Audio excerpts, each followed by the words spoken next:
И по една година од последната средба, владата се уште ги нема исполнето барањата на лицата со попреченост. Денеска повторно го вклучија алармот дека се невидливи во општеството и дека немаат доволно помош од државата, за да можат да ги покријат своите трошоци, од кои најголем дел одат за помагала без кои не можат да функционираат.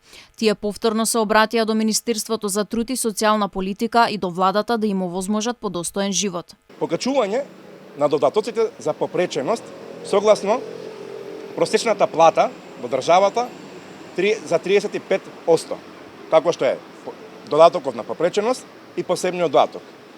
Создавање на регистарот за деца и лица со попречености, симнување на старосната граница од 26 на 18 години.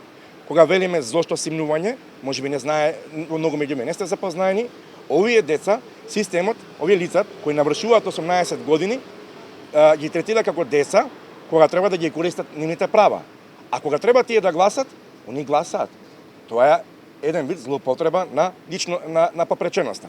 За држава која претендира да биде дел од Европската Унија, не доликува ваков дискриминирачки однос, велат од коалицијата Менувам. Доколку не ги исполнат нивните барања, најавија дека ќе го блокираат процесот на скрининг од страна на Европската Унија. Дефинитивно ќе го блокираме, бидејќи дефинитивно време е да бидеме разбрани, бидејќи државата ратификувала безбројни меѓународни документи и тие меѓународни документи мора да се почитуваат, бидејќи државата сака да влезе во Европската Унија. Како ќе влезе во Европската Унија кога не ги почитува?